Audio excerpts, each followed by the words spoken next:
This Torah class is brought to you by TorahAnytime.com. One of the most difficult episodes to explain when Yaakov encounters Rachel for the first time, Perek Chavtes Pasuk Yud Aleph, Vayishak Yaakov l'Rachel.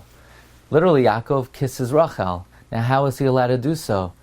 Yaakov was a distant relative. He was a cousin, and Rachel was above 3 years old. How do we explain this?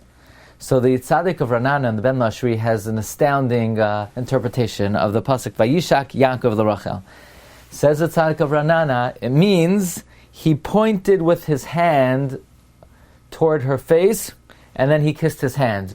Says the Tzadik of Ranana, similar to how the Sfardim say V'zois habracha, V'zois haTorah, where they don't actually kiss the mantle of the Sefer Torah, they don't actually kiss the Sefer Torah, they point to the Sefer Torah, and then they kiss their finger. Not like the minhag of Ashkenazim, says the Tzadik Ranana, who kiss the mantle, and there are foolish people who kiss the Torah so much, and they expectorate so much saliva on the mantle of the Sefer Torah, the Tzadik Ranana says, that anybody who has any hygiene is afraid to go near that mantle. But rather, like the Sfardim, point toward the Torah and then they kiss their finger. That is what Yaakov did to Rachel. Vayishak Yaakov l'Rachel. Now, amazingly, the Tzadik Ranana says Yaakov is going l'shitase, because later on in Vayeitzey, Perek Memches Pasuk Yud, it says by Menashe and Ephraim, Vayishak lohem, Vayechabek lohem.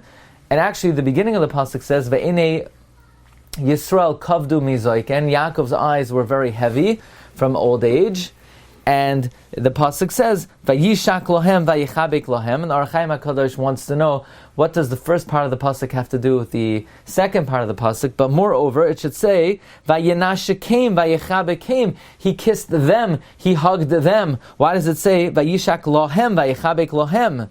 And basically, the TorahAnytime HaKadosh says that, well, Yaakov Avinu couldn't really see, and therefore he didn't get the exact right place, and that's why it says lohem and not vayinashkem. But says the Tzadik Ranana, Yaakov is going l'shitase, that you don't have to kiss somebody on their face. In fact, the Tzadik Ranana says Ashkenazim, when they kiss on the face, they kiss too much. It's a very intense neshika. But Yaakov Avinu held you could just, so to speak, point and then kiss your hand, and that is why the pasuk by Menashe and Ephraim does not say Vayinashkem Vayichabekem, because Yaakov l'shitase holds that when one is Menashek, you could just offer a gesture and kiss your own hands. And sort of in our times, especially in this tekufa, where everyone is very conscious of hygiene, so it might be a good idea that if you're at a simcha, where a regular neshika v'chibuk would probably be a violation of the regulations now, but not to show any ava v'achva is also would not be proper. So you could follow the path of Yaakov Avinu.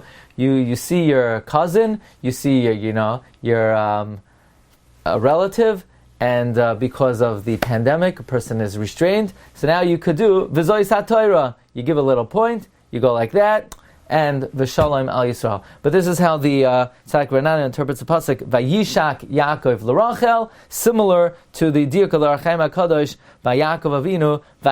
It does not say Vayinashkem Vayichabekem, but instead Vayishak lohem Vayichabek lohem. Wishing everyone an amazing Shabbos. You've just experienced another Torah class brought to you by TorahAnytime.com.